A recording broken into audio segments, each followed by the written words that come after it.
Welcome back to the Always Reading Book Club. It is your girl Kiki Reader, and we're going to lighten it up this week. After such a dark read for the past 3 weeks, we're going to lighten it up and we're going to do the first book in the series. The beautiful thing about this series, each one of the books can be read as a standalone. And so the name of this series is called Wingmom Stories, and it's by Terra Weiss. And book one is called Wingmom. We meet Sophia Fox, Fox. Yes, that makes me think about You've Got Mail. Love that movie. And she's in like this rundown motel, and she's trying to prepare for her presentation that she's got to give tomorrow at PawCon, because apparently if she nails this, she's been promised she's going to get a VP position. She's currently heading up the marketing design department, and so hopefully this, if she nails it, can end the whole paycheck to paycheck cycle for her. And so she's really working hard. She's not going to get CEO because that's already been given to someone else. Apparently the nephew of the head of the company, or founder of the company, he's the one getting that CEO position. So this is kind of almost the next best thing for her at this point. So she has a dog that's part of the campaign. She's also fostering the dog, and the dog's name is the Notorious Dog. I said that's kind of cute. And so there's a lot of ruckus going on next door. It sounds like someone's having like hardcore sex. And she, of course, is like, oh my gosh, how am I going to get through all of this? And I've got this going on. And then she gets a call from her mother. And her mother is one of those very dramatic type of individuals. And she's really upset because a dog that she helped foster named Lulu got married to another dog named Yoda, and she was not invited to their wedding. And so she's extremely upset. And so she's ranting and raving about this. And apparently she found out because she was doing some internet stalking. And then Sophie tells her, listen, I'm trying to finish up this presentation that I've got to give tomorrow to the new CEO. And the mother, of course, is like, the job should already be yours, you know? She's like, but I'm still going to burn an extra candle because her mom is, like a psychic. She has a lot of talents. Okay, we'll say it that way. And psychic abilities is one of those. She also states that she can talk to dogs. And so she knows that Lulu wanted her at that wedding. So, of course, Sophie's like, Mom, I gotta go. So she gets off the phone. Sounds getting louder from next door. And so she decides, you know what? I've had enough of this. So she goes banging on the door. Guy opens up. He's got on Batman pajamas. And she realizes no one's screwing. It's the AC unit. It's loud. It's messed up. He can't shut it off. And so she, of course, is like, oh gosh, and she was able to do something to help it not make the noise so much anymore. And then she gets a good look at him, and oh, he's super fine. And so then she starts talking, and she's like, she's getting ready for, this presentation, and she's got this boss who's coming in. It's nothing but a nepotism baby. He's some Harvard alum, snob, all this type of stuff. And she's talking, and he's that CEO. His name is Lucas Navarez, and she's mortified. But she's like, I'm so sorry. It's just that it's after midnight. I'm just so tired. I'm running on fumes, X, Y, and Z. And then he, of course, thinks it's funny, and she gets the heck up out of there. But before she leaves, she's like, well, I guess I'll see you in the morning, But I do like that she found out right then that was her boss. There was no Next day, oh, guess what? It's your boss that you met last night. I like that they got it out of the way. This is her boss. We know it now. And now we can move on with the story. I really like that. Because sometimes they set that up and it's like we already know what that setup's going to be. So I love that they went ahead and knocked that out. By the way, she's introducing a line called Pet Sweats, and the name of the company she works for is Fur. I think it's Bebe, Bebe, like the brand of clothing, but fur in front of it because it's for pets. Sophie has arrived at PawCon. They're in Atlanta. Um, she never thought she wanted to work in corporate America, because she grew up. She loves dogs. She loves animals, actually. Period. And apparently, a part of what this company was supposed to do was donate a portion of the proceeds, or shall we say the profits, to help with animal homelessness, really help with the shelters. But it seems like that always kind of gets knocked off of the vote when it's time to vote for it. It never goes through. And so she wants that VP position because she wants some voting power.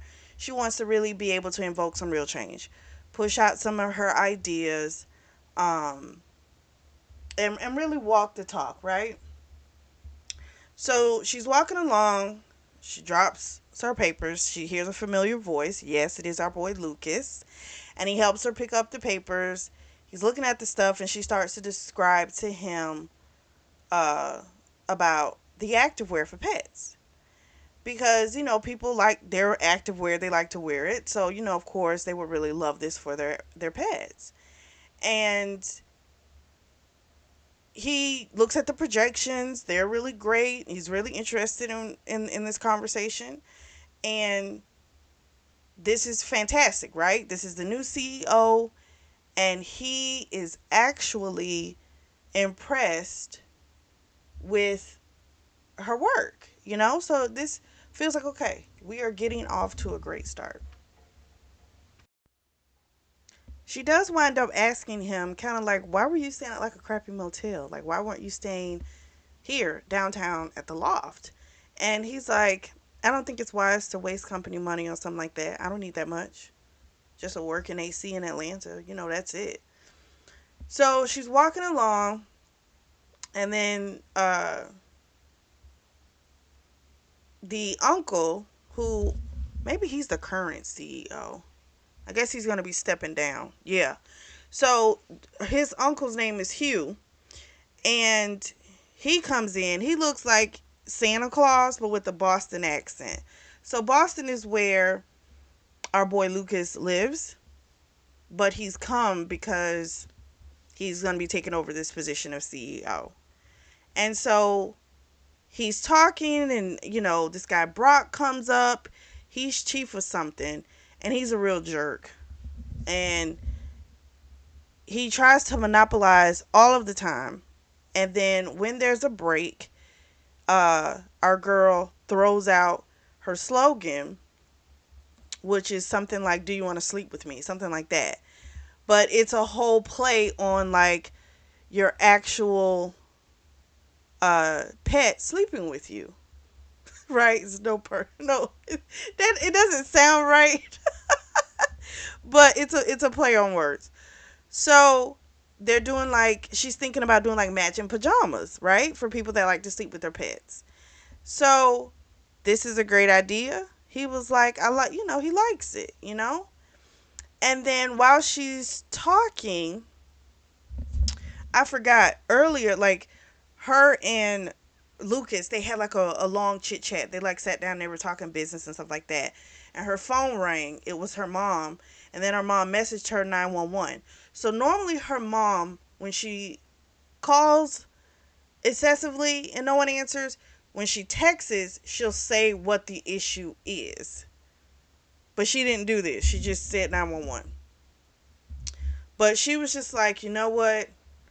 It's never really serious with my mom. I will just talk to her later. So then, after she talks to Hugh, she hears Missy, who's an influencer, and she also works on the marketing design team.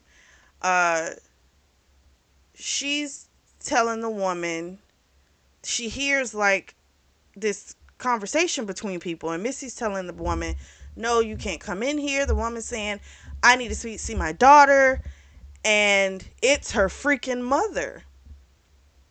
And I'm just kind of like, this is a big day for your daughter. You know it's a big day for your daughter.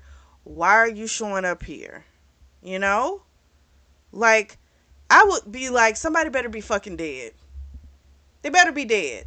And then I'm probably still going to be pissed at you because you could have waited because they're already dead. You know? Like, but it's just kind of crappy. Like, this is her huge day. And then she goes up, she sees her mom, and she's looking, and she's like, what the hell does my mom even have on? Her mother is dressed in a dominatrix outfit. And she, of course, is like, Mom, what are you doing here? Like, what are you wearing? And her mom's like, I caught the panty bandit. So apparently now she's an investigator too. She's got some certificates she's got to print out. Um, she busted the mayor. She set up a trap for him. He fell for it. And it's going to be published on the grapevine later today. And so she's super excited. She's like, I was telling you I need to talk to you, but you wouldn't answer your phone. And again, this is a huge day for her. And you keep talking about you. Like, oh my gosh. I'm like, I don't know if I'm going to like this mom. So her mom's name is Sky. And her mom's like, I need a drink, after such a long night. So she goes to the bar, and the brat guy, he comes over, and he's like, let me buy you a drink, you know? And then he's like, what do you do? And she can see, our girl Sophie can see Hugh's face. He's looking pissed. Lucas doesn't look pissed. Lucas is just kind of looking, nice smile at her mom. And then when he looks at her, his, it's a nice, sweet smile. And so she tells the Brock guy, like, she does readings and tarot cards, that type of stuff. She's embarrassed. She doesn't like telling people what her mom does, okay? Her mom is eclectic, but I do understand at the same time, be who you are who you are, right? My whole thing is, this was an important day for your daughter, and you're making it about yourself, and that's what I don't like. But what she tells her daughter is that she had a vision last night, and that Sophie was bloodied and all this type of stuff, and it freaked her out, and that's why she had to come and check on her to make sure she was okay. So again, I don't know, is this like, do you just need a bunch of attention, the mother, or is there a real concern because you really did have a premonition or a vision, or however you want to put it? I don't know. We also find out that apparently our girl Sophie was staying in a house with her friend Riley. Riley works at Fur Baby as well. And they were living in this house, and then the owner sold it, and they were living like Buckhead. And the owner sold it, and so Riley went and moved back in with her parents. And she's been kind of living in Airbnbs because she just didn't want to jump into another situation. And so, again, she's hoping this promotion is going to happen. And here's my thing. It shouldn't be based on the fact that you have a unconventional type of mother. We'll say it that way. Like, this shouldn't bother nobody. Like, this has, like, unless she's not able to give a great presentation, since you've based it on this, in spite of all the good work that she's been doing, I just feel like the mom shouldn't have anything to do with it. If they use that mom as a reason, I'm like, they didn't want her to have it from the get-go, and they're pulling at strings. That's how I'm viewing it, because she's saying, Hugh's looking all disapproving and stuff like that, but it's kind of like, I don't know. It's, no, her mother shouldn't have just showed up like that, um, at all. But at the same time, I just hope it doesn't have any bearing on her promotion, because I really feel like it truly shouldn't. So anyway, her mother told her that, she got a feeling that she's close to meeting her soulmate. And Sophie's like, Mom, I am not worried about that. And she's like, Well, I'm just trying to help. And she's like, Well, I didn't ask for your help, you know? And again, it's kind of like that, making stuff about her. She's having, the visions. She needs to talk about the visions. She needs to let you know X, Y, and Z. So I don't know. It just seems like a lot. All right. So it's presentation time, and we find out that originally she was told that if she got the product off the ground, and it did well, she'd get this promotion. Then the last minute, they threw in this little monkey wrench, saying that, oh, you've got to give this presentation in order to get it. Well, she's about to give her presentation, and Missy walks in. And she's just kind of like, what are you doing here? And Missy goes, oh, I'm going for the VP position as well. She, of course, is screaming inside because where the hell did this come from, right? But she can't let this show. So Hugh has Missy go first, and she starts telling verbatim her Paw Sweats idea. She doesn't have any figures, but she didn't need it. They sucked it up. They loved it. As she spoke, she kept talking about her 200,000 followers and how she can get people, how there's already people who want to pre-order as soon as it's available, like all this type of stuff. And so the board is just sucking it up. And it's just like, oh my gosh. So now our girl Sophie's got to give her speech, her presentation. And she's like, well, I guess we all were thinking about pet sweats. I had the same idea. She's like, I'm not going to bore you with everything that you've already seen, but she does give the graphs and things like that. But of course, they're bored, right? And they're like, well, do you have any other idea? You know? So she was talking about bridal wear for pets. She thought about the conversation she had with her mother the night before, and she's like, well, I was thinking about that, but she didn't have any figures or anything like that. She doesn't have a complete presentation available. They still look bored anyway. Lucas is trying to like help her out. It's just to no avail. So they have both of them email their presentations to them, and then they have them step outside while they make their decision and vote. So of course Sophie's like, you stole my idea. She's like, no, I didn't. You stole mine. And she's really calm. And so Sophie stops talking. They call him back in. Missy goes with the rest of the board. She goes with Hugh and Lucas, and she knows. But what makes it worse is when she tells them that, she stole my idea, you can check the metadata. They said we did that. And it shows her as the original creator, not you. So now this heifer done even made it appear as if Sophie done stole her idea. So they wind up firing Sophie. And she's just like, after everything I've done, you won't even allow me to clear my name. Because this is not right. And she lets them know they're going to fail because Missy's not going to be able to do this full job. She can promote you on social media, but the full body of a VP, she cannot do it.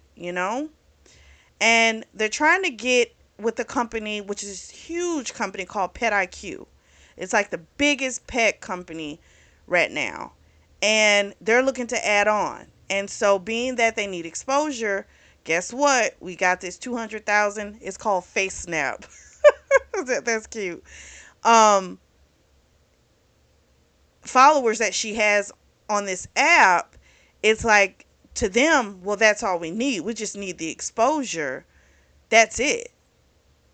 And I'm like, you know what? Screw them. Start your own, you know, because it's so crazy. They're going to have to pay on the back end. They're going to think they're getting a great person. And she's not going to be able to do the job. She's going to fail. And hopefully she'll start her own thing because she has the ideas.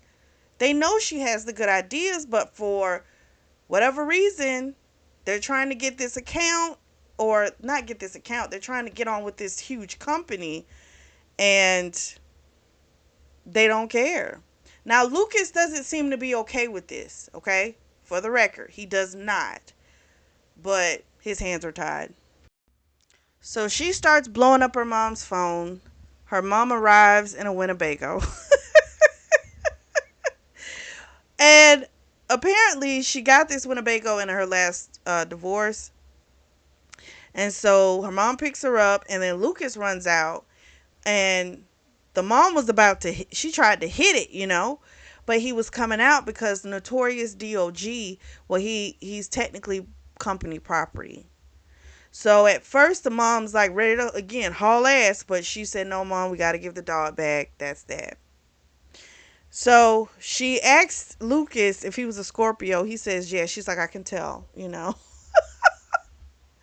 So now the mom is under the impression that he does really like Sophie and she thinks he's a really good guy. And Sophie's like, "I don't think he is, you know?" And she's like, especially after how I went off on him, I don't think he's that great of a person. So there's not going to be any Airbnb because that's what she was going to get. But now she just got fired. So it's like she's got to save her coins until she's got like a real plan. So mom's like, "Well, you just stay with me until you get yourself together."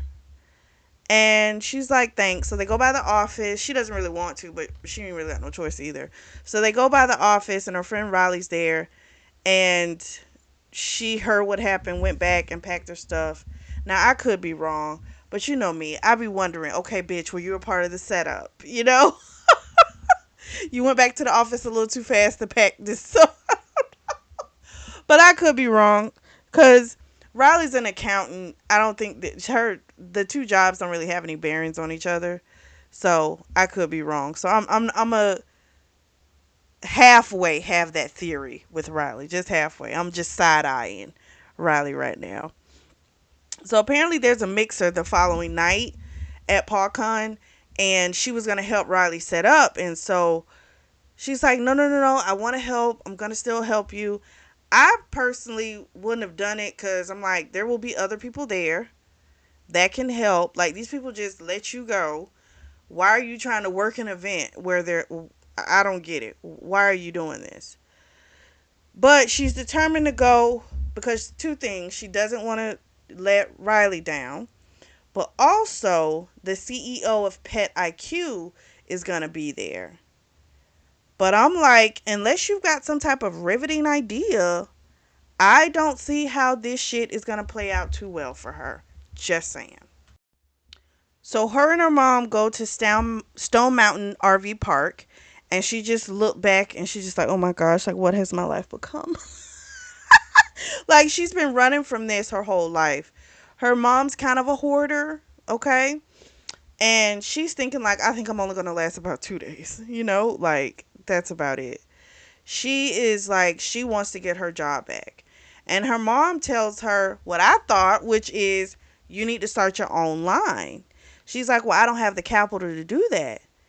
And her mom starts asking about her former boss, Hugh. She's like, "Is he single?"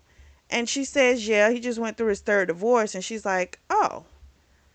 And her mom's been married like quite a few times. So her mom was basically trying to get her to talk to the Hugh guy for her. And I'm like, wait a minute. Bitch, did you not just hear that the man just let her go from the company? And you want her to talk on your behalf? Bitch, if you want him, you better go talk to him yourself. Because that's insane.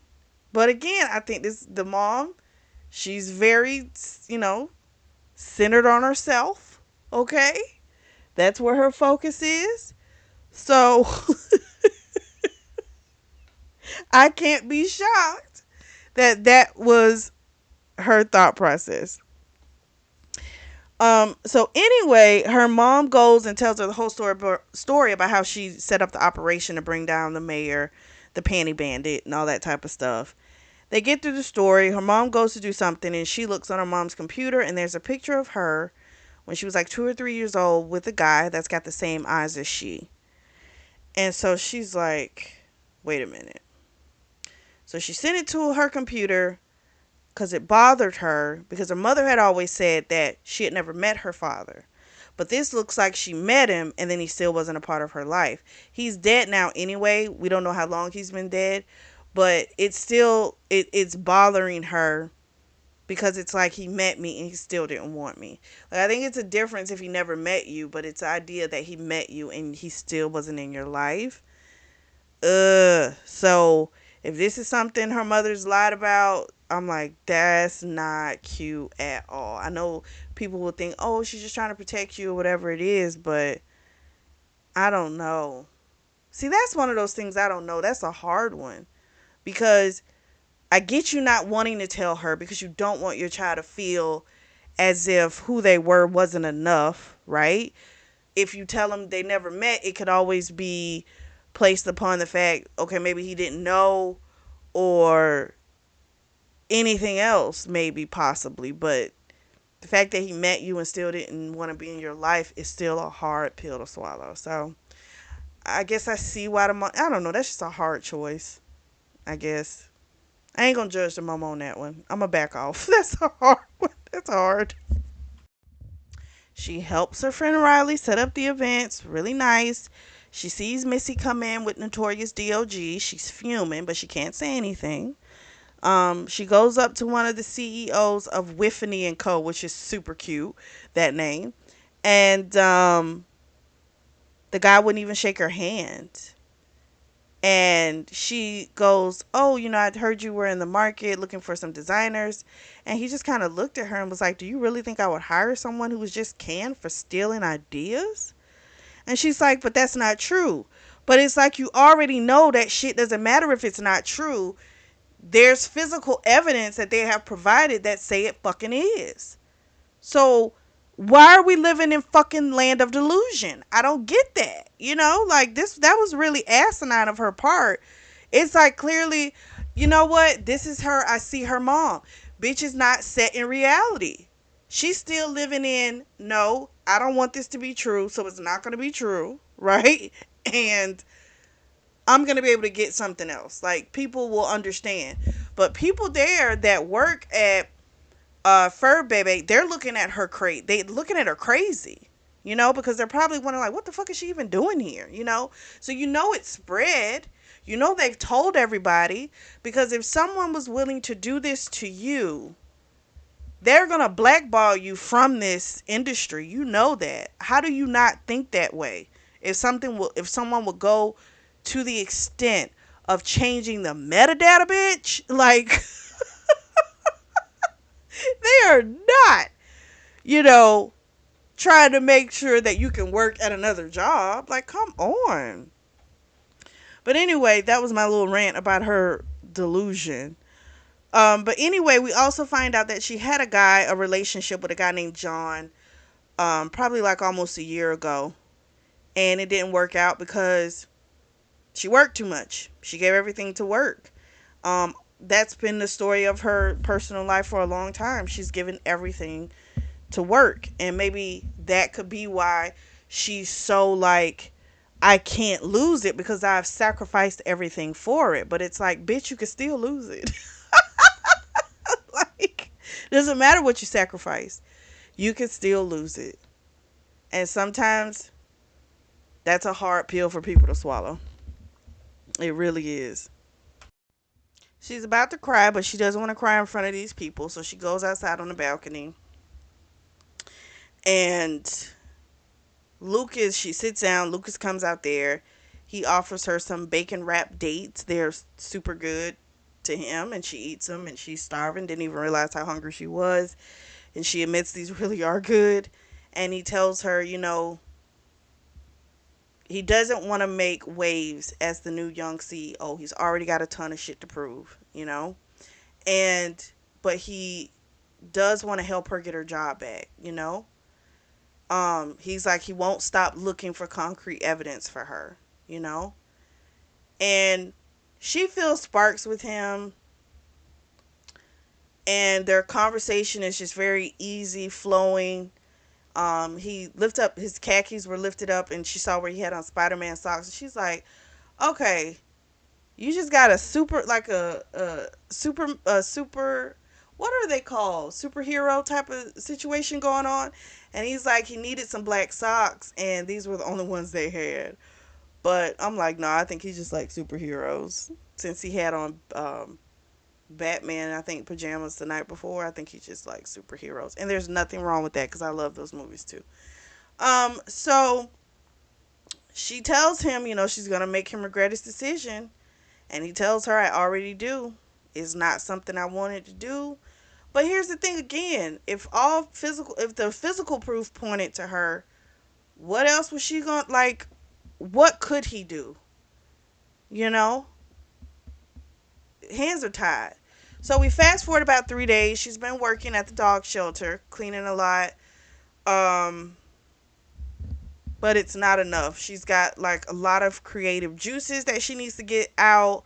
And so her mom, of course, again, is like, you know, this isn't going to work for you. This isn't enough for you, what you're doing, you know? So she's decided she's going to sign up for FaceSnap, and she's going to try and get her followers up. She's going to make some new designs, and she's been thinking of really pushing it to where they can focus also on maybe getting some pets adopted as well from the shelter where she's working, which is not really, it's volunteering, but I guess it's work right now. And again, she's her thought process is still, I'm going to create something to force fur baby to hire me back, you know. And again, she's stuck in this, and I'm like, okay, whatever. So anyway, her mom's got this dog named, I want to say it's called Ritzy something, and the dog doesn't like her. And she gave the dog one of the yummy mints or yummy things for their breath, and the dog threw it up right on her.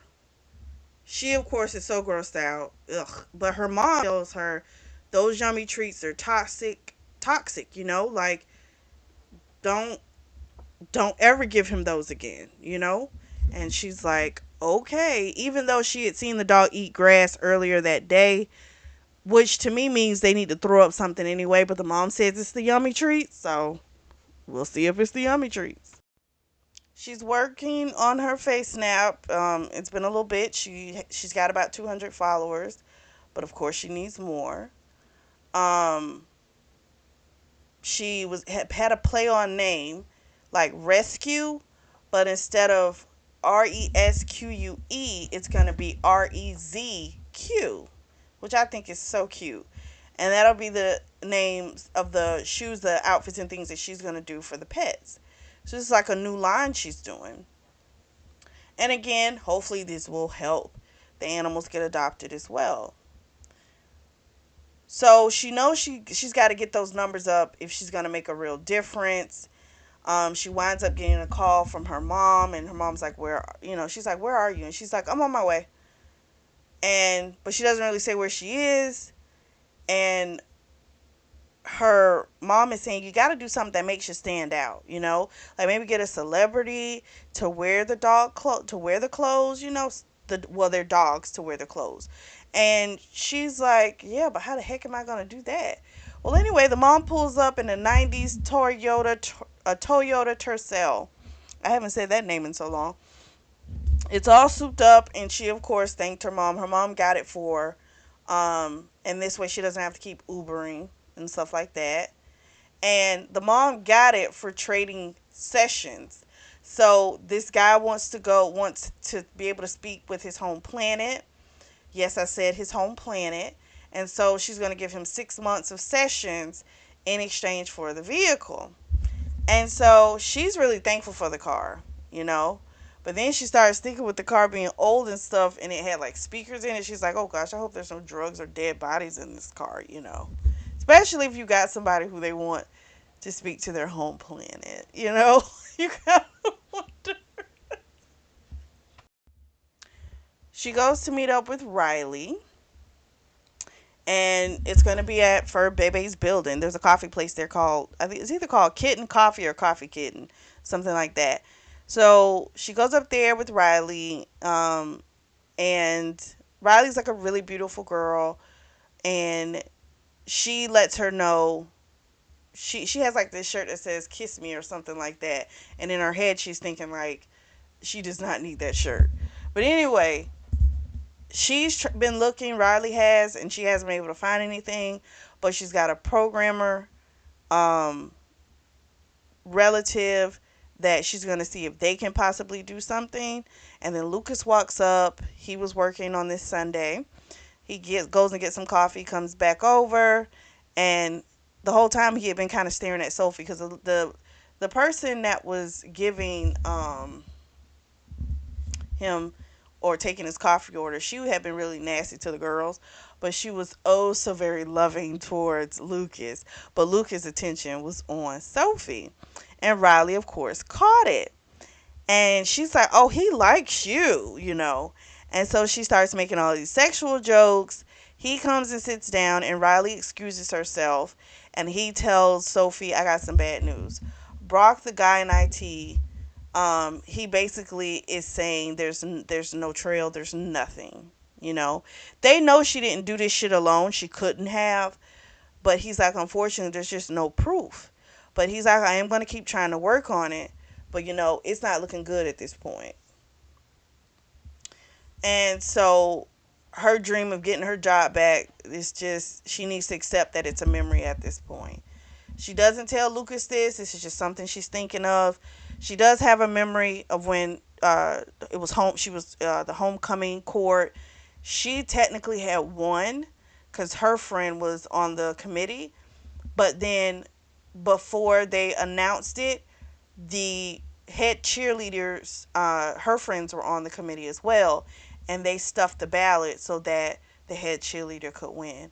So she just kind of felt like she's used to losing out, but she's also sick of this happening to her, you know? And again, my thing is focus on doing something yourself, you know? Because I feel like she's been blackballed in the industry. So you've got to now figure out a way to make a noise and stop being so focused on getting your job back, you know? Because it's almost sound like it's like an obsession with her, you know? But anyway, and also I forgot to mention Lucas did ask her if like there was anything else he could do for her. And so there's a homeless guy that lives in the parking lot named Ted, and she brings him a sandwich every day from this shop. And she said, if you could do that for me, that would be great. And he says, well, I'll make sure to bring him something every day, but I'll go like twice a week or something to that place. So he seems to be frugal, like period. I think he's just a frugal person, and there's nothing wrong with that. Um, because the Ted guy, he had come up to her earlier on her way there, and she had told him, you know, she no longer worked there, and he told her some guy had come looking for her, and she was like, oh gosh, I wonder if that's a lawyer, because Riley had said someone was looking at her from Urban something, and she's like, oh shoot, I wonder if they're trying to sue me, because Missy had been on this reality show called Bridesmaids something, and she's like, I wonder if she's trying to sue me and using one of those lawyers. So she's been trying to stay out of Dodge. But then I'm like, but then you show up for fucking coffee at the building, you know? But I am curious, like, who the hell is trying to get her? Sophie is riding with her mom, and her mom pulls up to this, like, really nice, ritzy building. She's like, why are we here? You know? And she's like, I found your sister, Eva. And she's like, sister? Don't you mean ex-sister? You only married Richard, her father, for like 3 months, you know? But her and Eva did remain friends for a long time. Eva has a sister named Paige, but Paige is evil. Eva doesn't even like her. Um, so she's like, well, I talked to Richard, and he said that we could park our RV here. He gave me a good price, and she's like, you still talk to your ex? And she's like, I talked to all of them except for Daryl because Daryl tried to kill me. He told her to go check on the casserole in the oven, and he had put like a lighter and gas or something in there. So when she opened up the oven door, it like boom, and it fried off her eyebrows. And I'm like, she's like, yeah, that's the only one I don't talk to. I'm like, good grief, this woman has, it's always the most. So then Eva comes out and they hug and stuff and they have great conversation. We find out Eva's an attorney, a divorce lawyer, but to be exact, and she doesn't want to do it forever. She doesn't really like it. She loves cooking, and so she starts. She does. She started a catering company, and she does that part time. And so she wants to get her money together so that she can really fully dive herself into her catering company. And I was like, that's awesome. That's super awesome. She wants to really do something she likes. Um, but while they're talking, she also tells Sophie, based on a conversation she's already had with the mom, that there's a fitness influencer who's married to like this rich tech billionaire, and she's like, if you're trying to get your followers up, like you should come and we can get your design on her dog. So her mom, Sky, of course, is like, you need to sew your ass off this week because I've got a plan. And I do like this with her mom, okay? Because her mom is pushing her to do something, create something for herself, and she's doing things to put those things in place. And I like that, reconnecting with someone from her past. You like I like that. So right now, Sky is okay. She's still quirky, but she's okay right now. Her mom, of course, also tells her she's burning a pink and a blue candle because she's trying to get her and Lucas together. So I'm like, she doing shit, but they already like each other. It's not like they don't. They do. Okay, so this is the play. They're going to this country club, which Eva is a part of, and they're going to cause a distraction to mess up the current outfit that Lady Pawpaw, yes, that is the woman, the name of the woman's dog, Lady Pawpaw. It's the birthday party for the dog. And then they're going to have these backups available, which are Res Q. And that's how they're going to get the name out there. So sure enough, they get into action. And also, our girl, I think she's doing some of the catering. Eva is, and that was another way they got in there. So they're part of the. She's going to dress up like they're part of the crew. So Eva's fluffing the dog, making sure it's all pretty and stuff like that. And then Sophie and Sky come in and with the catering carts, but underneath it the mom has like a fish and she's going to throw it into the pond. Well, you know, the dog gets a whiff of it, the dog jumps in. And so the dog slips in, gets the fish, and then runs around, rolls in the dirt. So now outfit completely ruined. So then, of course, Raven is like, what are we going to do? And so, very calmly, Sophie's like, well, we do have backups for you. We know things can happen. So we have some backups. So she tells her about Rescue. She shows the designs. And of course, Raven's like, these are gorgeous. I've never heard of it. Sophie's saying, yeah, this is from, they're local, all this type of stuff. They support, local shelters. And the Raven woman's like, oh, I love supporting local talent. Oh my gosh, all this type of stuff. So it's working. Well, the manager of the place comes over and they knew, okay, we kind of got to get out of here. And I do think she paid him for the dresses and stuff, if I'm not mistaken. But they got out of there. They head off. The plan worked. So she's supposed to post it on social media, Raven is, and tag Rescue in it. So fingers crossed, we're going to see how this is going to work. Oh, and Riley was the getaway driver, by the way. I forgot to mention that. And then after they left from there, they're going to go to a place, don't laugh, but it's literally called Eating Nemo. It's a sushi restaurant. Oh my gosh, the names. So then Sophie and Eva, they're having their margaritas. They're by the pool, and we find out that Sophie has gotten into Buckhead Lifestyle Magazine, a feature story on rescue. And they're going to interview her. She's so excited. Her mom comes in and she's like, oh gosh, I'm in trouble. She's like, one of her clients named Stormy, she did some love spell, and now the bitch finna get charged with stalking. She's like, I knew it was too strong. And so she's paranoid about this. And then she's telling Eva, I need to do a dragon's blood cleansing in your apartment. And Eva's like, yeah, let's do it. She's drunk, but she's ready to do it. So they leave and they wind up going to the witch store. So now Sophie's by herself. She's getting ready to get up. She stands up, hits her head. She looks at her hand, blood's on her hand. She's wobbling a little bit. She's already drunk. And then she hears a familiar voice. Our boy Lucas lives in this building. But guess how he lives here? Her mom, Sky, called him and told him about the place. And she's like, oh my God, that woman is infuriating. Like, she forever doing stuff. But it's kind of cute. This situation is kind of cute. I can't even lie. So he takes her back to the Winnebago to help her clean up and stuff like that. And he gives her some Band-Aid, and she said it needed to be something else. Powerpuff Girls, something like that. And he's honest with her, and he tells her it's been very challenging working with Missy. But she doesn't bring up anything about her rescue. She doesn't talk about that, and that's good. I don't think she should. Because, even though he's saying, I'm going to help you, he still is the enemy, okay? And what I mean by he's the competition. Let's just say it that way. He's competition. That's still the situation. Um, so he asks her what she's doing. She tells him about working at the shelter and stuff like that.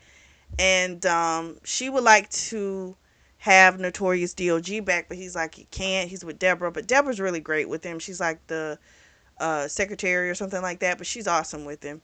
Um, but she's like, well, can I at least have visitation? And he's like, I'll see what I can work out for you.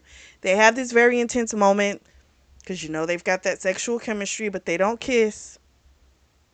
He just says, I'll see you. He winks and he's just like, I'll see you. And he go ahead and leaves out. So Riley had told Sophie about the how do we say it, meeting at the golf range that Lucas has with Frank Franklin, who is the gatekeeper to Madame Pucci, who is the CEO of Pet IQ. And so of course she shows up. She's dressed really cute, more sexier because her mom helped her, but she looks good. And he, of course, is like, what are you doing here? And she's like, oh, I thought it was just a nice day to, practice my swing. He's like, yeah, right. I'm quite sure Riley gave you my schedule. So Frank comes up and he knows her. So she's talking to him about his kids and stuff like that. He has a set of twins. And then she tells him, shows the magazine article that she was featured in. And basically Frank put it to both of them. He's like, okay, we'll shoot around. He's like, but then I'll have a drink with both of you together, afterwards. So he tells them he'll make his decision, but he needs, you know, what did he say? What did he need? I think he said he just needed, like, it can't, like, she's got that piece of, okay, she's got some buzz going on, right? But there's a lot of buzz got to be going on, right? So he's going to talk to Madame Pucci about her or whatever. So we'll see how that works out. So then Frank leaves, and because he's got another tea time.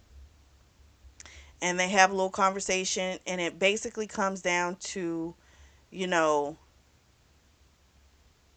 she's starting her own line, and she's accepting that there's no going back to the company, that she's going to have to do this herself. And they're both trying to get this deal, and it's just kind of like, may the best person win at this Poochie's runway show. That's the goal. Like, wishing the best for each other. Cause I don't think Lucas is a bad dude. I really don't. He doesn't come across that way. You know, he knows she's doing other stuff, but it's still a thing of, I guess, because he's not just because he likes her, but he sees her talent too. Like, she deserves an opportunity. She deserves that chance. Some time has passed. She's been working really hard on her line, and she's gotten some orders. Her social media following on FaceSnap is at about 20,000. She had another article written about her in Love Buzz. They're talking about the fact that, she should be in this year's runway show and all this type of stuff. And so even Riley and her mom, they're all getting together. They're eating at Eating Nemo. It's just a heck of a name. I'm sorry. And she gets an email from Frank Franklin, and Madame Poochie wants to meet with her. And she's like, oh my gosh, it's happening. And so I'm sitting there thinking, what wrench is going to be thrown into this plan? Because this is all going so smoothly. And I'm just like, something's going to happen. I know something's going to happen. So they're talking. Riley brings up Lucas. She hadn't told Riley about the fact that oh yeah, I forgot to mention, she did puke on Lucas as well. So yeah, she told that whole story to Riley, and that was wild. Then she told her how they hung out afterwards and stuff like that, and how they hung out even after the meeting with Frank Franklin. So Riley's just kind of like, okay, you're just keeping secrets from me, I see. So Riley told her, listen, there's free office space in the building. You'd be close to me. It's a closet, but, you wouldn't have to work at home with your mom around all the time, you know? And, I mean, personally, I don't see how she would want to work in that building, but at the same time, you ain't got no shmoney like that to be doing this type of stuff. So if this is free office space, I guess at this point you just kind of need to take it, because it does seem a little bit better. So she realizes that, and she's like, you know what? Yeah, that'll be better. Thank you. Her mom comes in, and we find out she's had herself a little adventure. So the email from Frank is setting the meeting up for, I want to say, that Friday at the Loft Hotel. Sky has a contact there. She knows the man, like the bar manager. And so she tells her about her latest doggy nap that she just did. So some profile person, I forget who it was, some high profile person, their dog was missing. The dog had lost her collar that had a chip in it. So they called the psychic, her. And she was able to track down the dog. And it was with some guy who's in a motorcycle gang. And he had like a bunch of other dogs. And he felt guilty for having this dog, so he gave the dog up right away. But then on top of it, she took two dogs as well. And the man still had like 11 dogs. So Sophie's like, Mom, this sounds dangerous. Like, how did you do this by yourself? She's like, oh, I didn't do it by myself. She goes into Winnebago. Her boy Lucas is there. He helped her. So he, of course, has a blast with her mom. Everyone loves the mom. Um, but again, I guess if you don't have to deal with this on a normal basis, like on a, 24, 48, all the time, it could just be considered fun, right? In a shift from the norm. So I can see them enjoying her company, because she is a mess. But anyway, he asked her to come to his place on Saturday, and she said yes. At first she was thinking, no, I need to stay away from him. He's the enemy. But then she starts thinking, maybe I can get some intel from him. And so the thing is, though, you like him, and that's why your ass is going. That's the truth. So she puts in an order. She's thinking about that picture that she saw on her mom's computer that she sent to herself. And there's something called Origin X, which is the knockoff. It looks like version of 24andMe and or 23andMe, whatever it's called. And she wants to know like what other relatives she could have on her father's side, you know? And so then she asked her mom about her childhood. Her mom never talks about it. Um, but she tells her, no more. I need you to talk.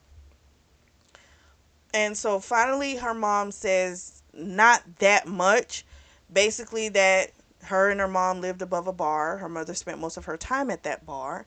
And so at like 5 years old, she would be home alone, terrified, hoping that none of the drunks from downstairs would ever make their way up to the apartment.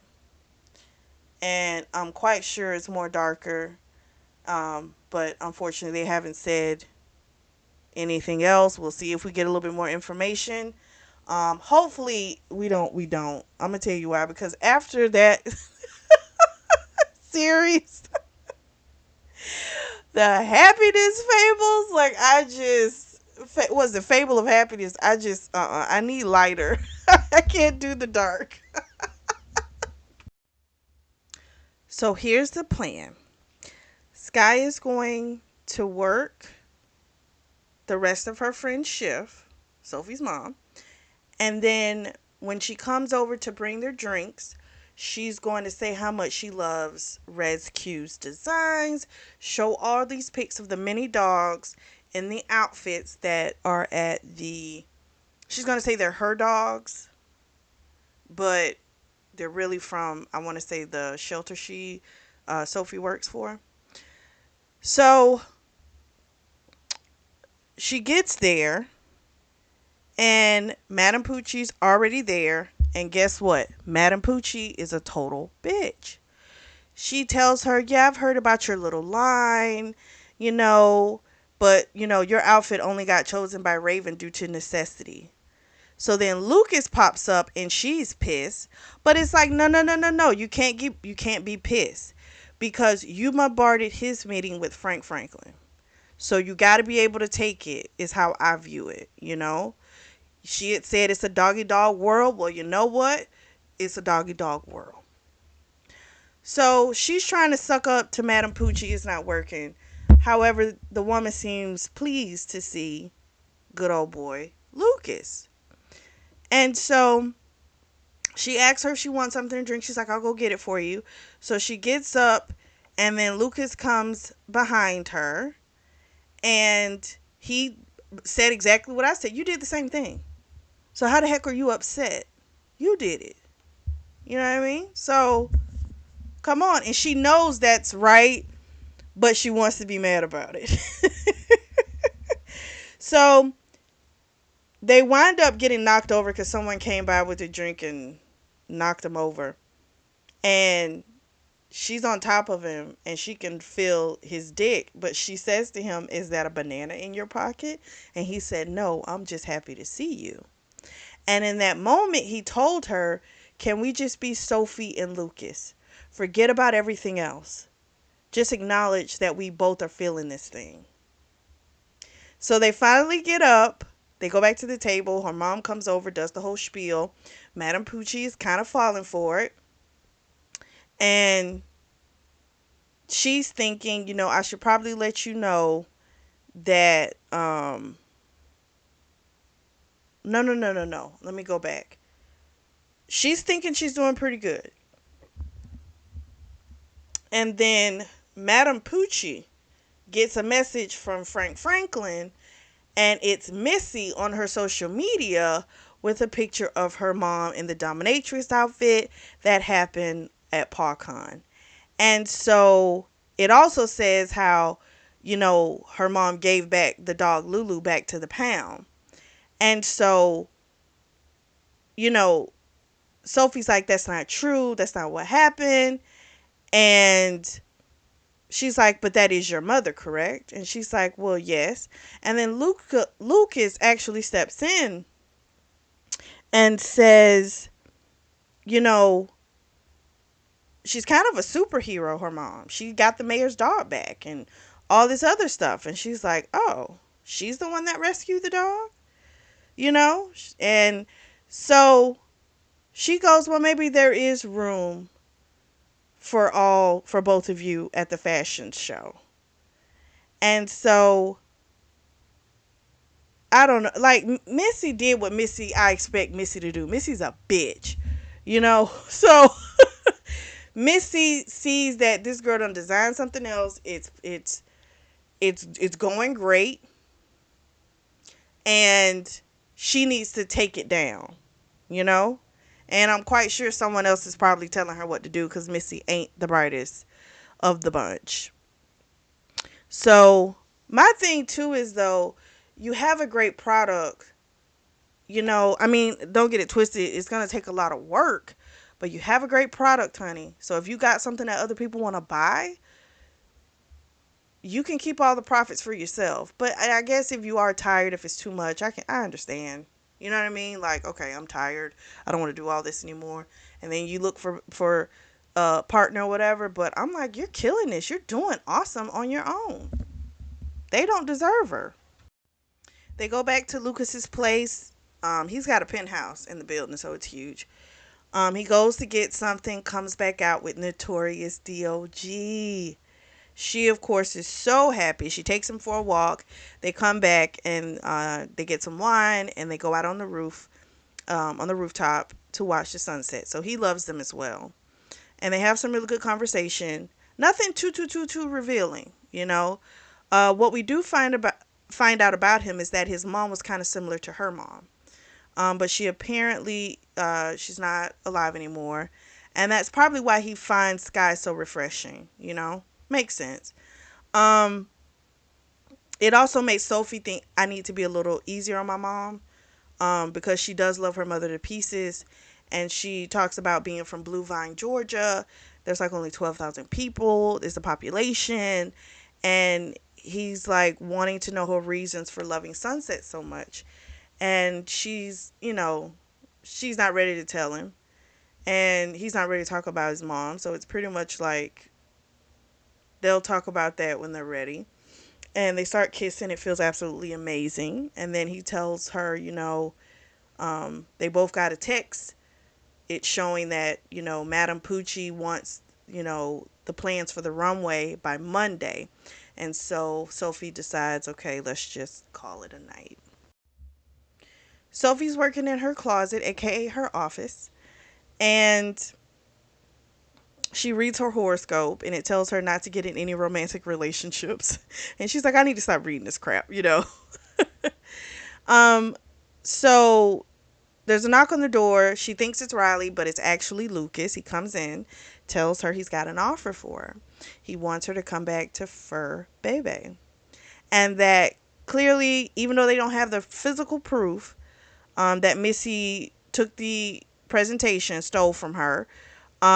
She hasn't had a good idea since, and she can't problem solve worth a shit. Like, so he wants to bring her back and they'll be co-VP. So she's like, co-VP, he's like, that's the best I can do. She's like, I want 5% of the sales to go towards charity for pets. He's like, I could probably get 3%, at the next board meeting. She doesn't want to say yes. Something's still stopping her from saying yes.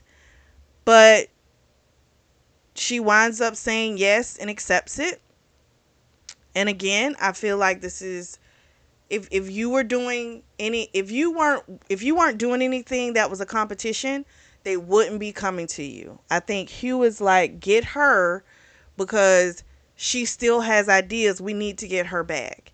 And I feel like they threw her away, and that means they didn't value you. And I just feel like she just needs to keep going on her own. And I feel like that's why there was like this pause of her not wanting to say yes, but in her mind she's like, no, I need a job. She's back on that thing of like, I need to do this, and she accepts it. And I wish she hadn't, because she doesn't need them. They need her. This just proves it. Ah, but anyway, Riley comes in later. She's so happy she's gonna be back, of course. And she brought her cousin Wes, who's a computer scientist. He's gonna be in the building. And Lucas had also said that maybe her coming back, they might be able to catch Missy because she might try and do it again. But again, we know someone helped her. That just means they're gonna cover her tracks again. You know what I mean? She goes back to work, and Miss Deborah, who's now takes care of Notorious DOG, um, she lets them know they're having a meeting tomorrow afternoon, and they want to plan, like, I guess, execute for rescue. And so she's working all day, and then the next morning Lucas comes in. He's like, we got to go now. They got another meeting in the afternoon. We got to go now. So she gives her presentation. They don't like it because they think it's too high end.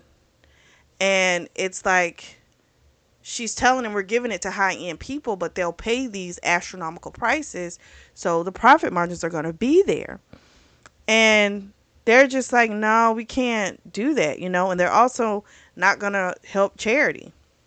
And she's just kind of like thinking of it as the Robin Hood effect. You know, you take it from the rich so you can give it to the poor. But they're not up for it. Board's not moving. And they want Missy to be the person to walk the dogs in the fashion show at the runway. And she's just like, you know what? This person stole my whole idea. Now you want me to give her another one? And she decides right then and there, this is not going to work. She quits. But here's the thing. Here's what I'm a little worried about. She's worked on that project while she's been there. Hopefully, she still has ownership of Rescue. I hope so. I hope they don't try no bullshit. I really do. Because they're so slimy. And we still don't know who the fuck helped Missy do this shit to her. So that's why I'm a little like, ugh. But she should have never went back. You know, she felt stupid. Um, because these are the same fucking people they did you dirty. You know what I mean? So their mind about you hasn't changed. They really, I think, just wanted to suppress the competition. So Sophie goes over to Luke's place, Lucas' place, for some PB and J's for dinner, but he winds up surprising her and making some BLTs, and she brings him these cannolis with espresso that he had talked about, that he normally gets in Boston. So those will be their dessert. And he's like, "Oh my God, you remember?" You know. So anyway, they eat. We find out he's fostering that little mean dog. I don't know if it's called Itsy Bitsy. I can't remember that dog's name. But she doesn't like the dog, but the dog isn't getting along with the others. So that's why he's keeping this dog. He's fostering this dog for her mom. And he told her, she reminded him of his mom, the way she stood up for herself at that meeting today. And then she told him right before, and then they kissed. And right before that, she had told him why she likes sunsets. And apparently it was because when she was about 4, her mom said that her dad wanted to meet her. And so they went to go see him, and then they found out he died. And it was kind of this thing of like, her mom had said about, you know, always look forward, move forward, don't look in the past. So for her, the sunset represents the end of a day and there's a new day coming. And that's why she loves him so much. So they wind up kissing, and then it's just like they can't take it anymore. He starts fingering her. She's about to come, but she's like, no, I want you inside of me when I come. And so he goes, gets a condom. They have a nice heart fuck. And then afterwards, she, of course, was like, that was absolutely incredible. The best she'd ever had. They do the runway show. It's, you know, loud applause for Sophie. Then it's time for Missy to bring out Notorious DOG. They're about to come out. He's doing his thing, and then Sophie says to him, "Oh, you're a good boy," and he shoots over to Sophie. And so she tries to get him to go back, but he's stuck. He's not leaving her. And then Missy's yelling at him to come back to her, but he's scared now. He's not going to do it. So then Lucas comes up, and he's like, "Tell me you didn't just sabotage my show. Like, tell me you didn't just do that." She's like, "I promise I didn't do it on purpose. I didn't." And he's like, "I can't believe you, you know, that you would do that." So then they have the last look of the night. And what Fur Bebe does is they bring out a dog and have aluminum foil on them, and it's this whole protest against, you know, how people leave their dogs in cars. So it's this like social justice for dogs thing, right?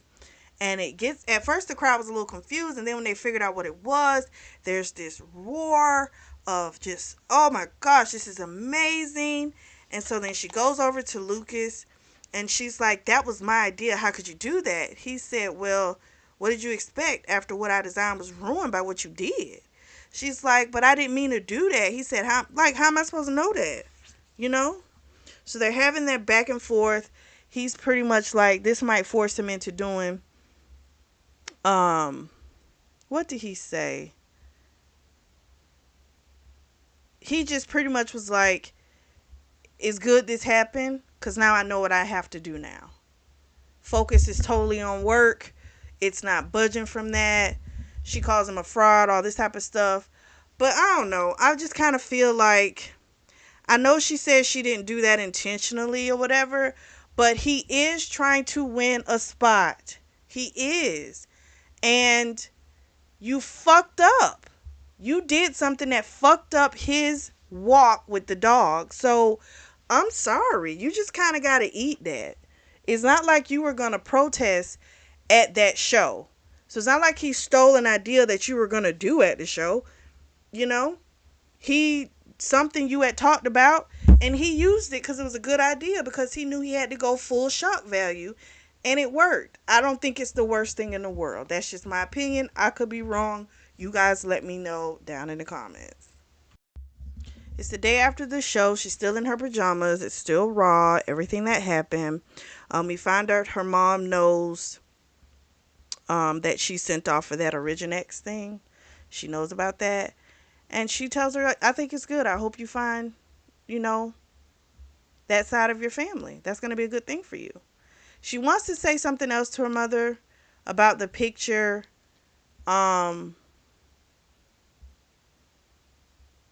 But she doesn't. She feels like that argument right now is just too much for her to have. And so she goes a couple more days, still not doing anything. Her mom told her not to give up on Lucas. You know, he's just kind of stuck between two worlds. And until he finds his true self, it wouldn't have worked anyway. And then her mother tells her, you know, you should do your idea about the pet bridal wear, you know? And she's like, it's a good idea. You need to do it. And so she says, Eva's comes over because they need to get, she needs to get out. She does. She is, the girl been stuck in her pajamas for a couple days now. Yeah, they need to get her out of there. Sophie's back in her closet office, and so Eva, Riley, and her mom, Sky, all come because her mom has concocted another plan. So Missy was on the show called Bridesmaids and some crap, and she was supposed to get married to this guy named Eben. Now they've broken up, but apparently they've gotten back together and now they're getting married. So it kind of sounds like The Bachelorette, that type of reality show. So they're getting married in the Blue Vine Mountains. So the mom thinks what they should do is basically crash the wedding with the dogs wearing rescue attire. But Sophie's like, I'm not going to mess up somebody's wedding. Like, no, we are not doing that. But what she is going to do is sneak in and find a way to talk to Madame Pucci. Because there's only one space left, apparently. No, I'm lying. There's two last front runners, which is Whiffany and Co. and Fur Baby. And so she's trying to see if she can maybe still get herself in on this competition. And so she's got some new designs, and she's going to put them up on her, what is it called? Face Snap account. And so fingers crossed, we're going to see if this is going to work. And Riley's cousin, whose name is Wes, he seems to be very smitten with Eva. Sophie gets a call from her mom saying, I need you to come pick me up. Okay? This is later that evening. She's like, I took your car. Because the guy, I can't think of his name, he wanted her to, he doesn't like motorcycles. And so she had to take a vehicle in order to go meet this client. So she says she locked her keys in the car. So she needs her to come and get her. So she tells her where she is, some gas station that's like 40 miles outside the city. And it's a place where bikers go. So she gets on her mom's motorcycle, rides out there, and who does she see in the back with the bikers? Her mother, Sky, and Lucas. And her mother had told her, when you get here, call me first. Don't forget, call me when you get here. But she didn't do that, and now she sees why. So she, of course, comes out and it's like, you guys have been hanging out behind my back. And her mother gets away pretty quickly. Because she's like, oh, I gotta go. The guy, he's threatening now to jump off a cliff so he can get back to his home planet. He thinks once he jumps off the cliff, his wings will activate. She's like, I gotta go talk him down again. Can you give Lucas a ride back? So boom, Lucas is okay with riding with her, of course. And they stop at this place, and it has like this really great sunset. She agrees to stop. They have some good conversation. He apologizes for what happened. He's like, I knew you wouldn't have done that intentionally, but I was just so upset and there was so much pressure. I did what I did. But he was like, he was sorry because it was your idea, X, Y, and Z. We found out a little bit about his mom. So his mom died in a car accident and he was in the car with her. They were arguing. He didn't want to go wherever it was that they were going, so they're fussing, and she runs into a pole. He walked away with just a broken arm, but his mom died. So I get that that's a lot for a person to carry, especially a child. So they're about to kiss, but she stopped it because she felt like, what did she say? There's no point in kind of allowing herself to do this because it feels like it's just gonna fail anyway, them together. And he's also trying to find balance within himself. So that's what his mom always wanted for him, and him hearing that from Sky kind of reaffirmed it. It's the day before the wedding, and they're all in Winnebago. They're going up. They've got all these listening devices that Wes helped put together. The rehearsal dinner is what's going on. They can hear Missy's a bitch. She's nasty. Um, her mom got a hotel for them. They only had enough for one room. Now we know Eva got money. Riley works, so she's not broke.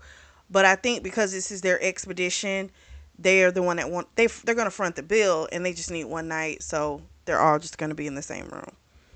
And it's not like they need multiple rooms anyway. They're all gonna hang in one spot. So they turn on the shower to make it extra hot, so it'll be kind of like a sauna. And then her mom goes, the yummy breath things got him. So apparently there's proof that links over 2,000 deaths and injuries with animals using those freaking yummy breath things. And she's been really going, I guess, trying to get this information, Sky. And she tells Sophie, Sophie's like, okay, if this is real, who's your source? And she's like, I can't reveal my sources. But she's like, that's a huge accusation. Like, you better have like really good evidence. That's huge. If you're wrong, that's going to be a really big problem. So apparently, Sky and Wes, that's who helped her get the information. Sky will rope anybody into get to doing some type of investigation, some type of plan. They all are always so ready for whatever crazy thing Sky says to do. They're always down to do it. It's absolutely wild. Um, so they're listening through the devices, and they know that Madame Pucci is going to be in like the gazebo doing interviews with Vogue. She designed the ring bearer's outfit, um, which is a dog. So that's where they're going to try and get in contact so that Sophie can try and have a conversation with her. Okay, so they get to this event, and she tells the guy, like, oh, I've got to spray this plant stuff in the gazebo. And the guy's kind of skeptical, but then she's like, hey, if you want me to call Missy and tell her it's not going to get done, I can do that. And that makes him go, oh, no, no, no, go ahead. So she tells him it'll take me about 20 minutes. So this was around the time that Madame Pucci is supposed to arrive for the interview. Well, chaos erupts. Okay, first, her mom is saying, oh my gosh, they've got all of these dogs in this van, and we've got to break them out. And she's hearing this all over their comms, right? And so, another problem that's occurring is that interview is not happening in the gazebo. They're having drinks and socializing in the gazebo, and people are headed that way. So she hides, and she lasts for a good chunk of time. But then, while they're doing the rehearsal, she got hot, took off her shirt, and wound up falling down, and everyone sees her. Missy's like, you psychotic bitch. She punched her in the face. It's like, oh my gosh. And then the mom comes in, and she's like, we just rescued all the dogs that were locked up. So security takes them, and Lucas is there too, by the way. So the security guy tells them, like, you all need therapy. Make sure you get it. So then Lucas comes up to her, and he's like, I need to talk to you. And her mother was like, go talk to him. So Lucas lets her know that because of the scheduling that Missy like changed it, that Vogue interview got pushed. Um, and so it kind of canceled it. So Madame Pucci is now in the bathroom. And so he's like, go in there. So she goes in, and Madame Pucci tries to leave, but Lucas locks it on the other side. And he's like, just give her 2 minutes and then I'll let you out. So she tells her about her plan, about, the wedding, the dog wedding type of attire, and how, at this wedding that's coming up, Raven's dog, Lady Paw Paw, everyone's paying like $2,000 per person, and like it's going to be really big for charity and all this type of stuff. So this gets her ears percolating. Okay, Madame Pucci, she's interested. So she says, okay, I'll give you the third space. You present next Thursday along with Whiffany and Co. and Fur Bebe. And then she tells Lucas, now you let me out or Fur Bebe is out. So he immediately opens the door and she leaves. And for some reason, while she was talking to Madame Pucci, she was having like this moment of enlightenment that she was falling for Lucas, and she decides that would be the good time to tell him this. And I don't know why she thought that. Lucas goes stiff. He walks her back to like the Winnebago, but he tells her what happened between them. It was a mistake. It can't happen again. His only purpose in coming um, to Atlanta is to secure the pet IQ deal. And then he's going back to Boston, and he'll work remotely. So, like, that's it, right? So she, of course, is crushed. But again, I didn't feel like that was the right time for her to say that. Like, I understand he just did something really nice for you. I get it. I get it. I get it. He's constantly been nice to you. I get it. But it just didn't feel like that was the moment to say that shit. And he froze up on her. And I'm not really shocked. Well, anyway, later on, her mom's outside with none other than Billy Rhodes. And this is like her favorite singer. And so she goes up and she's nervous, but her mom's looks a little weird. And her mom doesn't do the whole um freak out when she sees a celebrity. So this is weird for her. You know, like, why is she looking like this? She's wondering, like, there's some history between them. It's gotta be. Um, but they don't elaborate on it after that, and so they all wind up heading out. So all of them landed on the front page of a website called Love Buzz. So because they rescued the animals, it was a good thing. A huge donation was done to the one of the shelters. Um, Come to find out, it was the crew from the Bridesmaid show that left the dogs in there. It wasn't Fur Bebe, so that was good. So she's working in her closet, and she's getting kind of backed up because she's got a lot of orders. Because you know, you got to think this is press that she's getting, and she's like, "Oh my gosh, how am I possibly gonna all catch up with this stuff?" So then Missy stops by, and no, no, no, no. Wes and Riley come in first. I'm sorry. And Wes had an idea of how to catch Missy, okay? And what they're going to do is set up a fake account that looks private because they're going to name it Rescue Private. And she's going to put her worst ideas in there. And I'm like, oh my gosh, yeah, that's super smart. So Riley's going to help the situation by saying to Missy, she'll kind of bring it up how Sophie is having some internet issues, security issues with her internet. And that way, you know, she's going to be more apt to, well, I don't think it'd take that much, to be honest with you. But she, of course, is going to try and do this again. So Missy never came in the office. I said that completely wrong.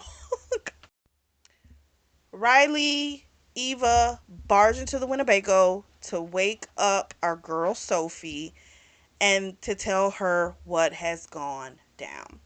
So the expose that her mom was talking about with Yummy Treats, guess who owns Yummy Treats? Pet IQ. Pet IQ is run by Madame Poochie.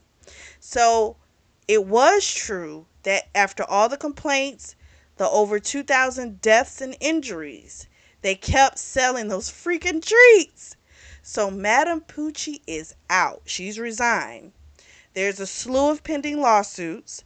Frank Franklin is now this acting CEO. Okay, so he's got an assistant named Meredith, and so our girl Sophie calls and finds out she's not on that list for the final. So it's just like everything just went up in smoke.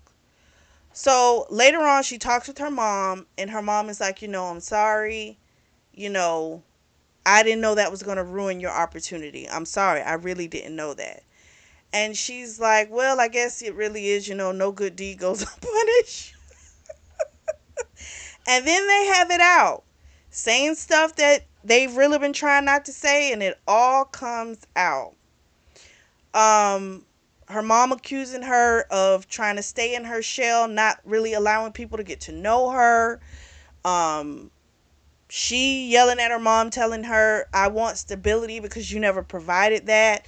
That's why I'm always worried about certain things, this and that. And so it's a big blow up for them because these are all the things that they have been keeping inside their whole relationship, you know? And, the mom felt like I did what I could. I did over and beyond what I could, but it's almost like it just wasn't good enough for her. But I think, two things can be true at the same time. You could have did everything you could and it still could have made her feel some type of way. Still could have felt neglect because of certain things. It's just, it's a lot. But then she also brought up the picture about her dad. And she's like, why wouldn't you tell me? And she felt like it was better for me to tell you that he never met you than to tell you that he did and then he just didn't want a relationship. I didn't want to do that to you.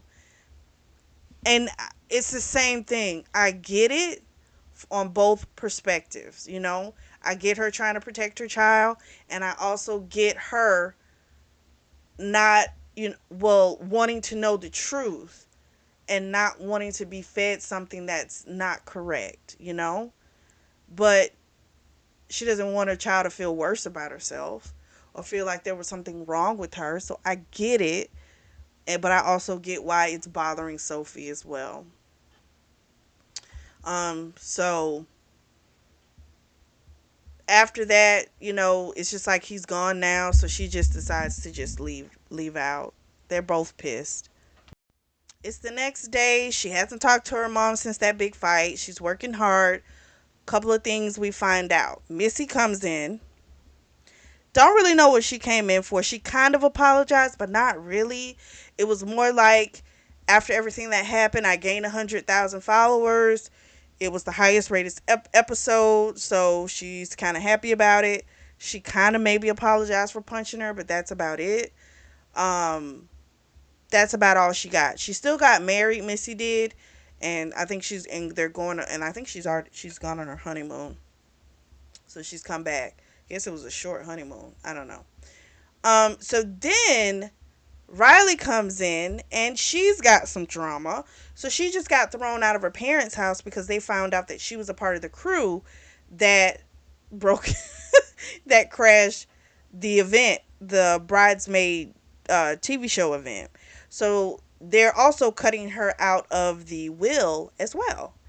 So Sophie texts Eva and asks, "Hey, can Riley stay for the night?" Eva, of course, is like, "Of course, absolutely."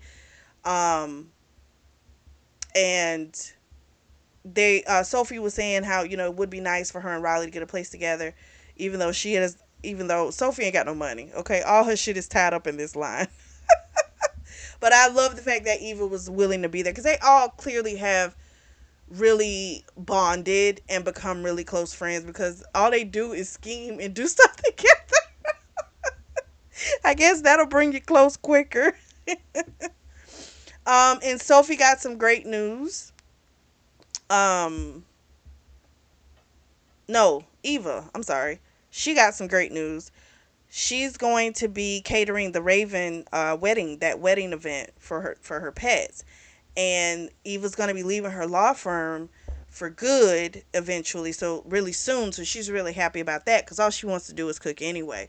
So they want to celebrate tonight. And Wes, of course, is like, "I want to be there too." And Eva's like, "Yeah, everyone can come to my place." And she probably feeling West too, I'm thinking. So then Sophie gets a phone call. It's an Atlanta number. She ignored it. It called again. She answers it. It's a doctor telling her that her mother fell off the Winnebago and she's at the hospital, and she's like, "I'm on my way." She gets to the hospital. Her mother's in a coma. Her vitals are good, and she fell off the Winnebago. That's all we know. And Sophie's beside herself. She has really long talks with her while her mom's in the coma. She tells her how much she loves her. Um, she talks about how they need to talk on the, what is it, astral plane or something like that. She leaves, takes a shower, and when she comes back, there's flowers there. Really nice note. It's from Lucas. And then later on, she gets a text message from Lucas saying, "I know your mom's going to be okay." And then he sends her pictures of a sunset, like multiple pictures as the sun is setting. And that was just the most beautiful thing to her that she could have ever received. And she was hoping he would say, "I have feelings for you too," but he didn't say that. So then about 4 in the morning, Riley comes in and tells her she's got news. The meeting got postponed because Lucas had come to visit her mom. So he said he had a family emergency. And so that had them, they pushed the um, meeting until 8 o'clock the next morning. And so right then her mom wakes up and goes, "Would you two just get together already?" And she is so happy her mother's awake. Riley's so happy because they love her mom. You know, she is a quirky one, but they love her. She's got a good heart. She does. It's such a difference from when I first started this book because I was like, "This bitch is too much." But she's so endearing to me now. Um, so she told Sophie, "You were right. It was mold in the Winnebago," because Sophie kept saying she smelled, it's mold in here, And she kept saying it wasn't. And so what happened was she was on top of the Winnebago, and when she stepped and it her foot went through, and she tried to pull back, but it made her fall off of it instead. And so her mother, of course, tells her, okay, you got to go to that pitch. If you don't go, like, I'm going to have to take you myself. She goes to the presentation, and she has to make a little plea in the beginning to get her couple of minutes. Hugh tried to stop her. He was saying, she stole her last presentation and I don't think she should be here and all this type of crap. And Lucas jumps up and he's like, Uncle, that's a lie. And Sophie's like, if you thought I really did it, why did you hire me back? You know? So then Frank Franklin is like, I'll give you 2 minutes after the other two have gone. So, what is it? Wymphony and Co. They go. It's a lingerie line. They don't like it. She can tell. Then Fur Bebe goes. It's Missy. She's looking super nervous, and Hugh's looking at her, and she goes, "It's bridal, but it's like snake skin and all this type of crap." So she totally fell for the bait. And they, of course, was like, so you want to kill animals to dress animals? you know? And she's like, I mean, we can do faux skin. And they're like, nah, that's not going to work. So then it's her time to get up. And she does the whole Vera Wag. And it goes great. And afterwards, old boy Lucas, he quit. Like right before Missy did her presentation, he quit. He was like, I'm done. Like, I don't want to be in part of a business that does this type of stuff. He's done. And he goes over there on Sophie's side. So then afterwards, Frank Franklin tells them, he calls both of them up, and he tells Sophie and Lucas, he's like, listen, I want to work with you, but you got to get the logistics together in the capital. And so if you do that, then we got a deal. So Lucas is like, well, I'm good with angel investors and stuff like that, so I'll help. I'll do it. So they're going to partner up. And so she won the pitch. Well deserved. Well deserved. And we also find out the person that helped Missy, it was fucking Hugh. Hugh had a background in IT. And so he was the one that was helping her. And then it all made sense as to why in the meeting, in this presentation, how he kept staring at her and stuff, and she kept looking at him all nervous. So his ass was behind it. Again, if you didn't want the girl to have the position, if you didn't want Sophie to have the position, all he do was say it. But to lie to her and get everything you could from her so you could promote the person, oh, trash. She gets her mother back home. They're apologizing to each other. And then the next day, Riley comes over and she got a message from Lucas saying, check your email. So Sophie checks her email and it's from Vera Wag. It's skyrocketing.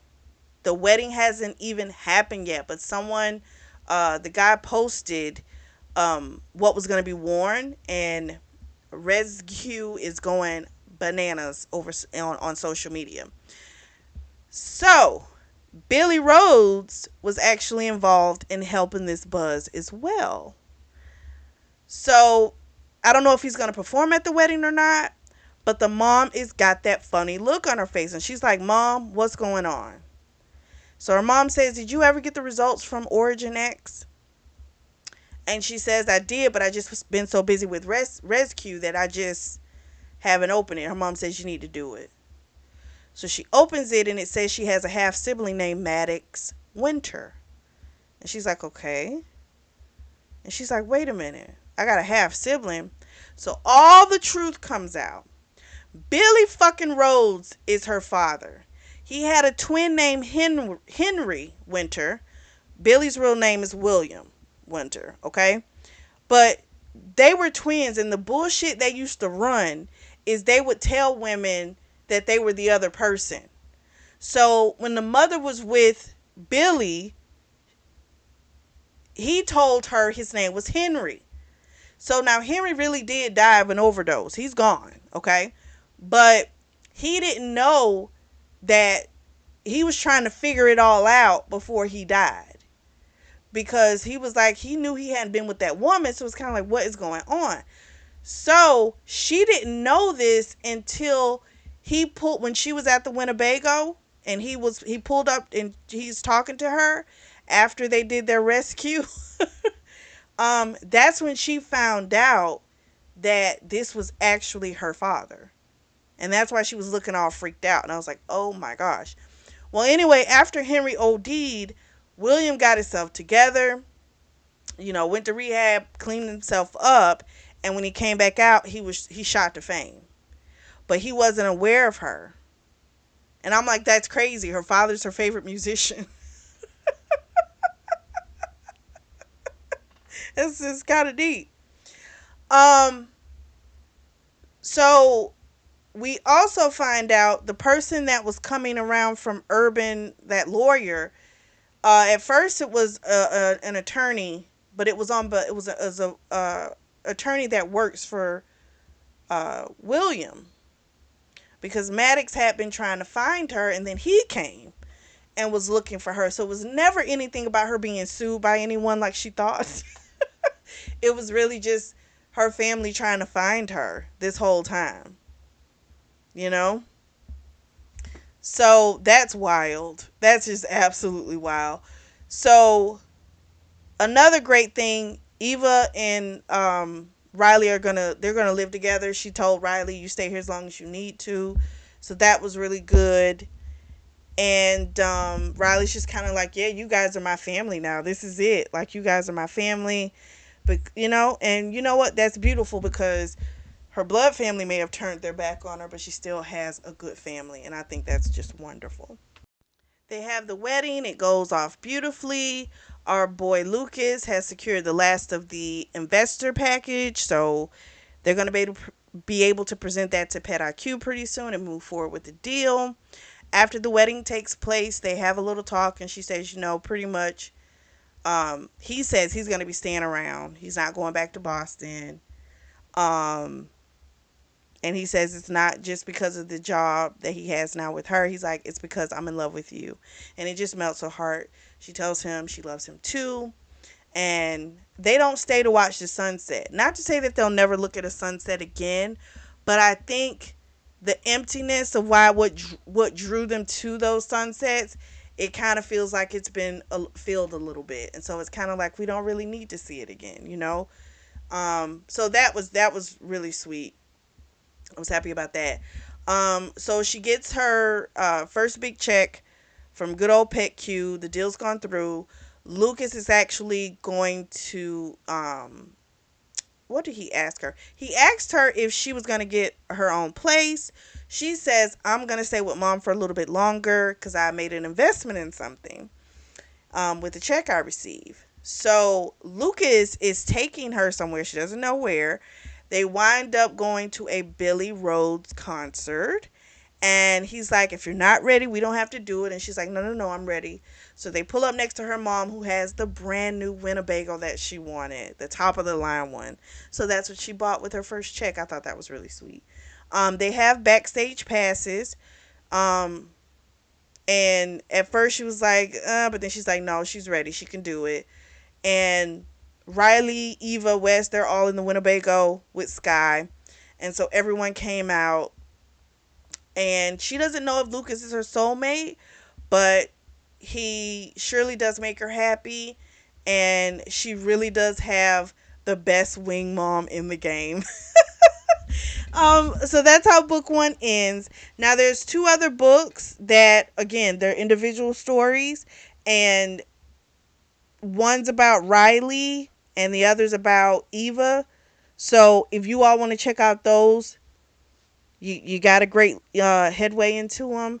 But again, they all can be read as standalones, which is great. But what did you all think of this? It was lighter. I loved it. Okay, I needed that. I hope you all did too. But I thought it was really sweet. Talk about a redeeming character. The mom, she really redeemed herself for me. She really did, because I could not stand that woman in the beginning. I was like, what a selfish bitch. She annoyed me, but she really redeemed herself, and she really brought everyone together.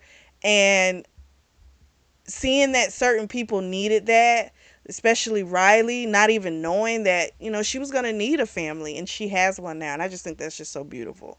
So I really love this. What did you guys think? Drop down in the comment section and let me know.